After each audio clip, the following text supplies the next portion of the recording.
それでは今夜のゲストご紹介いたしましょう。NHK ポップへ初登場のこの方です。 안녕하세요. 서인국입니다. 반갑습니다. なんと歌手で俳優のソイングクさんに NHK のスタジオにお越しいただきました。よろしくお願いします。어서 오세요. 안녕하세요. お久しぶりです。お久しぶりです。いやソイングクさんといえばもう結構もう10年ぐらいのお付き合いになりますけれども、日本にいらっしゃって活動するたびにこうやってお仕事させていただくことが多かったんですが、今日はポップ A にお越しいただきました。チョングッパンソン全国放送だから、ソイングクさんのことを日本の皆さんに知ってもらいたい。알려주고 싶어서私は今回ソイングクさんにどうしても来てほしいということで。감사합니다。ありがとうございます。本当に。さすが。改めてソイングクさんご紹介いたしましょう。ソイングクさんは2009年に瞬間視聴率 20% 超えを記録した韓国の国民的オーディション番組スーパースター K に参加されて72万人の中から見事優勝。2009年にラビンユで歌手デビューを果たし、韓国の音楽配信チャートで1位を獲得。もう歌手として大成功を収めます。役者としては2012年、チャン・グンソクさん、少女時代ユナさんが主演を務めたヒットドラマラブレインサランピで俳優デビューを果たされます。その高い演技力が評価され、学園ドラマ応答せよ1997で初主演に抜擢されますと社会現象を巻き起こし、その土地のヨンギさん演技賞を総なめにされます。ありがとうございます。はい。またヒロイン役のチョン・ウンジさん、A ピンクのね、チョン・ウンジさんと歌った All for You も長きにわたり音楽配信チャートで1位を記録。さらには2013年にはシングル Fly Away で日本デビューも果たすなど、韓国のドラマ、映画、そして音楽シーンを牽引しているマルティアーティストでございます。すごいですよね。ありがとうございます。だから俳優デビューしてから배우 데뷔 한 지 13년、13年。わあ、すごいキャリアですけれども。で、そんな中で、実は今回来日されている理由が、アルバムのリリースとアルバムを引っ提げての日本のツアーがあるということで、今回、ポップ A にお越しいただいたわけです。で、歌手としてのお話からまずは聞いていこうと思いますけども、9月にスペシャルミニアルバム、色がリリースになりました。はい。見ましたよ。チャート1위 받았잖아요。네、맞아요。チャートで1位取ってましたよね。너무 놀랐어요、저도。めちゃめちゃびっくりされたと。はい。今回の色というタイトルは、実はアルファベットで IRO で色。もちろん日本語の色ということになります。印象的な色彩を多様な姿で描き出している。どんな色にも溶け込むことのできるソイングクさんならではの魅力が詰まったアルバムということですけれども、これ、色っていうタイトルは、제목은 어떤 의미가 있습니까? どんな意味があるんでしょう?色っていうタイトル. 제가 배우로서 좀 활동을 되게 많이 하다가 이제 가수로서의 어떤 활동을 좀 약간 뭐랄까요? 배우를 더 많이 썼다? 그러다 보니까 가수 서인국이 서운해할 것 같아서 좀 열심히 좀 준비를 해야겠다 하면서 많은 분들이 좀 뭐랄까요, 저의 어떤 음악적인 성향에 대한 부분에서 배우 쪽으로만 많이 아시는 것 같아서 이번에 서인국의 색이다라는 의미를 담아서 앨범을 이제 1호라고 하게 됐습니다. 最近はやっぱり俳優としての仕事が非常に多かったということもあって、歌手ソイングクに関してちゃんと頑張ってるのっていうふうに思われてないかなという、そういった疑心もあったということで、ここで歌手ソイングクとしてのしっかりとした音楽的な感性、ソイングクの音楽的な色を表現したいんだということで、今回のアルバムのタイトルを色という形にされたと。네, 그리고 색이라고 하면 사실 저한테는 한국말로 색깔, 그리고 영어로 컬러 이런 게 되게 익숙해서 그런 걸로 생각을 했다가 문득 일본어로는 색깔이 뭘까요? 이렇게 물어봤는데 1호라고 하는데 그 뭔가 간결한 느낌이 약간 영어는 너무 익숙하다 보니까 그래서 그런지 1호라는 단어를 딱 그때 처음 들었거든요. 그래요? 네. 그러다 보니까, 뭐, 물론 이제 옛날에 공부할 때나 이럴 때 들었었는데, 한데 까먹었을 거예요. 근데 뭔가 새롭게 느껴져서, 일본 앨범이니까 1호라고 하자. 서인국노 1호. 약간 이런 느낌이 어떨까라고 생각을 했습니다. 色っていうものを表現したいという気持ちは、持ってはいたんだけれども、色という言葉を韓国語で言うと世界なんですけど。それから英語ではカラーになりますよね。なんですけれども、日本語で色という言葉を、実は初めて今回耳にしたんじゃないか。で、僕が、本当にって聞いたら、いや、もしかしたら昔、日本語勉強してた時に学んだかもしれないんだけれども、忘れちゃったかもしれないんだけど、改めて色って聞いた時に、すごくインパクトを感じたんですよね。ですから、日本で出す、リリースするアルバムだから、今回その日本語で自分の色を表現したいという気持ちを込めたい。そんな思いで、あえて日本語のタイトル、色というふうにつけたんですと。新しい感性ということですけども。でもいいタイトル、좀제목입니다。で、アルファベットで IRO なので、と、약간、なんか、ちょっと、日本語、일본어만 아니라, 약간, 더 넓은 세계가 있는 분위기가 있어요. 네. 알파벳으로 쓰니까. 네, 뭔가, 뭐랄까, 신비로운 느낌이 있어요. 이거였나요? 맞아요. 네네. 신비로운. いやー、역시 배우. 역시. すごいですね。いや、僕がね、この IR を色という風にアルファベットで表記したことによって、なんか特別な感じがあるんですよね。なんだろうな、これって言ったら、それは神秘的だっていう意味じゃないですかって。だからその通りですって。やっぱり俳優だね、みたいな。そんなやりとりをしていたところでございます。はい、私は俳優です。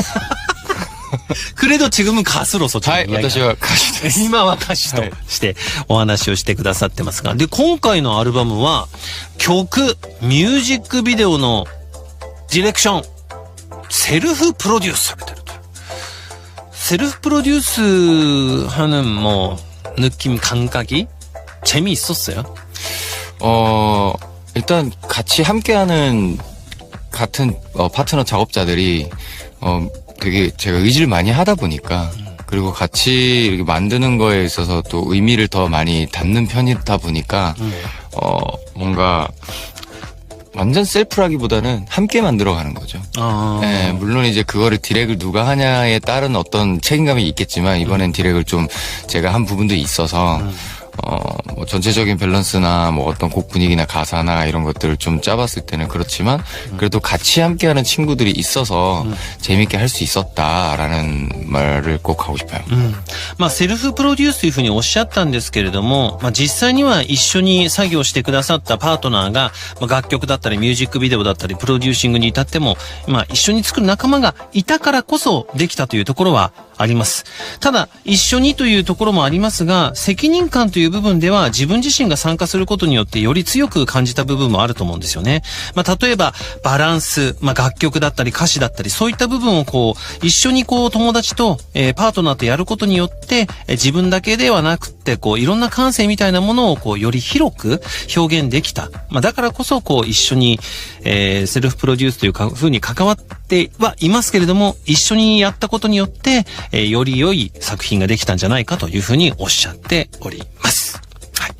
さあ、それではまずは、スペシャルミニアルバム色から1曲お届けしたいと思いますけども、じゃあ、먼저最初何にしましょうか? 네, 이번 첫 번째 들을 곡은요. 저의 1호 앨범의 타이틀곡 히루네 들려드리고 싶습니다.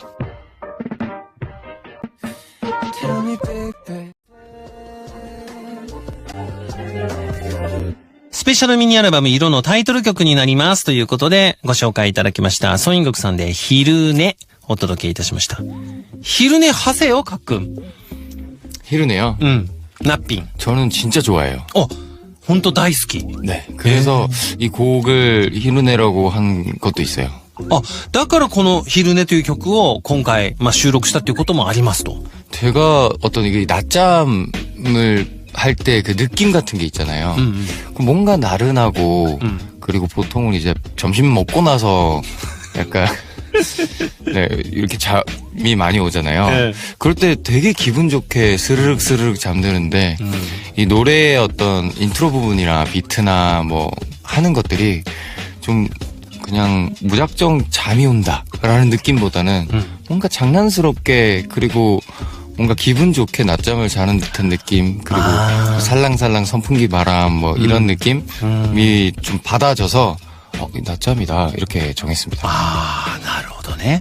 で、この曲、昼寝なんですけれども、まあ、昼寝自分が好きだという話でしたが、昼寝ってなんかすごい独特な感性というか気持ちよさがあると思うんですよね。で、特にその、お昼、ランチを食べた後ってすごく気持ちよくなれるじゃないですか。そんな気持ちよくこう眠りにこう入っていけるような、そんな感覚をイントロだったりビートでこうなんとなく聞いていて、これ昼寝の感覚と同じじゃないかと。そういったその情緒的な部分っていうのが、自分の中であったんですよね。なんて言えばいいのかな。この扇風機からそよぐ風みたいな、そんな部分で、この昼寝の感覚みたいなものを感じてほしいなっていう、そんな曲紹介していただきました。さて、NHK-FM 古谷正幸のポップ A、今日はスタジオに歌手で、そして俳優のソイングクさんにお越しいただいておりますが、엄청 많은メッセージ받았습니다。本当たくさんメッセージいただきました。ちょっとご紹介しますね。まずは、東京都のイングクラブさんからいただきました。いつも忙しいイングクさん、元気と勇気、諦めない心を日々もらってます。ありがとうございます。チュグリって家事、死ぬまで運を励すみた応援します。ありがとうございます。はい、で、そんなソイングクさんに質問です。ソイングクさんの人生の中で大切にしているものを3つ教えてください。 아무래도 일단 요즘 현대사회 많은 사람들이 공감할 것 같은데 일단 핸드폰? 多分、現代社会、今生きてる人たちが皆さん共感してくれると思いますけれども、スマートフォン。ね。그거 없으면 못 살잖아요, 사실. もうスマートフォンなきゃ生きていけないじゃないですかっていうね、현실적인現実的な話でね。그러고 두 번째. 二つ目。 이건 물건 같은 거는 아닌데요. 무조건적인 개인 시간? 오, なるほど. 어떤 시간 특히? 예를 들어서 뭐 일을 이렇게 하고 이제 집에 딱 들어갔을 때 그 딱 잠들기 전 한 2시간, 3시간? 그 시간대가 저한테 너무 소중해요. 그때 뭐 하세요? 그때 뭐 제가 좋아하는 위스키 뭐 이렇게 혼자 혼술을 즐긴다든가 혼술 네 아니면 게임을 좀 한다든가 뭐 만화를 본다든가 그러니까 저만의 어떤 휴식을 하는 거지 야식을 먹는다든가 なるほどね。二つ目は物ではないんだけれども大事にしているものは個人の時間ですと。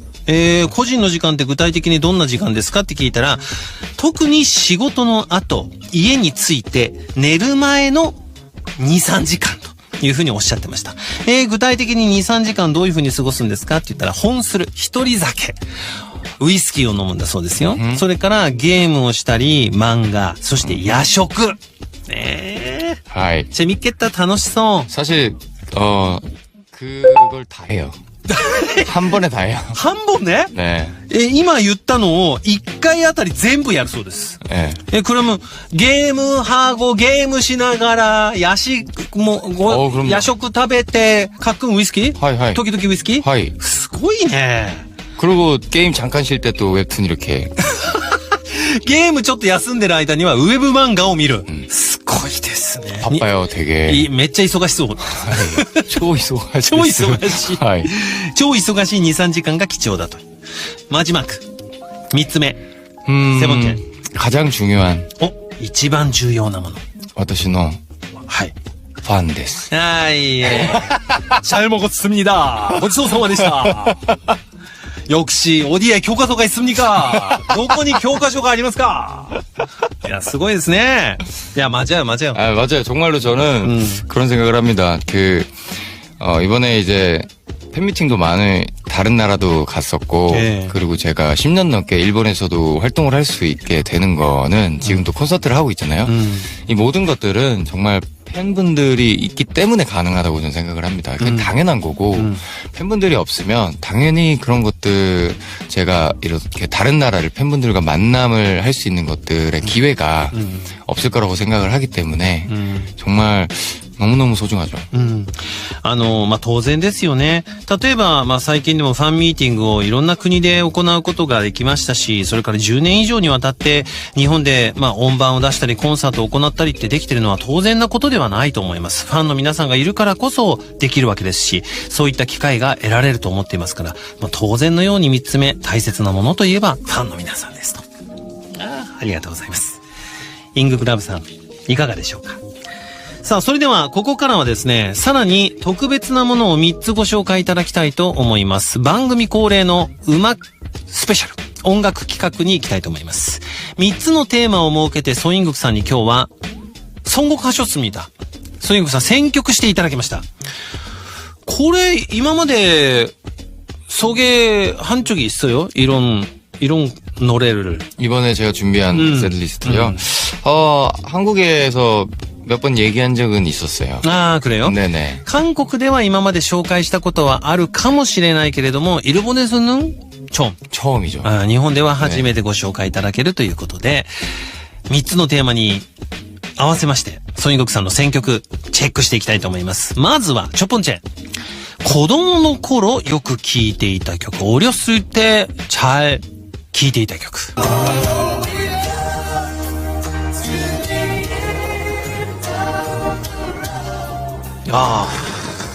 Boyz II Men End of the Road。はい。大ヒット曲です。はい。1992年、92年のヒット曲。もう30年前ですよ。はい。30년 전에. 네. 어렸을 때 많이 들었어요? 보이즈 II Men? 사실 정말 어렸을 때는 팝송보다는 한국 노래를 많이 듣기는 했었어요. 근데 뭔가 좀 그런 얘기들 많이 했었어가지고 그래도 제가 어렸을 때 정말 많이 들었던 팝송은 무엇일까라는 생각을 하다 보니까 보이즈 투 맨을 정말 좋아했었거든요. そうなんだ。 네. いや、実際には僕は、小さい頃は、ポップソングよりも、韓国の曲をよく聴いていたような気がするんですと。だから、改めて、じゃあ、子供のところどんなポップソング聴いてただろうなっていうふうに考えたときに、やっぱよく聴いていた曲は、ボーイズ・トゥ・メンだったと。R&B。 네. R&B란 장르의 음악에 관심 생긴 이유가 뭐예요? 이게 약간, 그거 아세요? 스며드는 매력? 그러니까 어느 날 갑자기 무엇 때문에 충격을 받아서 그거를 좋아진 게 아니라 그냥 어느 날 슬금슬금 그거를 찾게 되면서 그거에 그 곡의 분위기에 빠진 거죠. 네, 뭔가 그때 당시 제 기억에 R&B 소울은 되게 처절한 느낌의 감정의 곡들이 많았거든요. 지금 엔드 오브 더 로드도 그렇고 뭐 제가 좋아했던 뭐 시스코의 인컴플리트 뭐 이런 곡들도 그렇고 뭔가 호소하고 막 엄청난 애드립에 뭐 물론 엄청난 애드립이 되게 충격적이긴 했는데 그런 부분들이 좀 매력적으로 왔던 것 같아요. 약간 자연스러움? 네, 자연스럽고 좀 따라하고 싶은? なるほどね。実際に、R&B という楽曲、こういうジャンルの曲にじゃあどうやって出会ったんですかって聞いたら、何か衝撃的に、これだっていう瞬間、出会いがあったわけではなくて、自然に自分の中で、こういった音楽の感覚みたいなものが身についていた。そして R&B を好きになっていたというふうに感じるんですよね。例えば、ボーイズ・トゥ・メンだけじゃなくて、シスコのインコンプリートとか、こういった楽曲を通して、その R&B の魅力に、ハマっていたと。で、じゃあ具体的にどんなところお好きなんですかって聞いたら、自由な感覚、アドリブがすごくいい感じ。そして、ついつい真似して歌いたくなるような、そんな楽曲ってこの時の、この時代の楽曲って R&B に特に多くなかったですかみたいな話をしてくださったんですけど。ボーイズ・トゥ・メンの歌とか聞きたいね。소인국 씨가 부른ボーイズ・トゥ・メンを듣고 싶어요. 미래. 언젠가 제가 한번 도전 한번 해보도록 하겠습니다. 혼자서? 네. ボーカルグループの曲なのに一人でね、歌わなきゃいけないから大変ですけれども。でもいい曲ですね。좋은 노래입니다。92年の名曲、ボーイズ・トゥ・メン、エンド・オブ・ザ・ロード、子供の頃よく聴いていた楽曲だそうです。じゃあ、두 번째 노래。次はですね、영양받았던。影響を受けた、좋아하시는アーティスト。好きなアーティストの楽曲いきましょう。こちら。めっ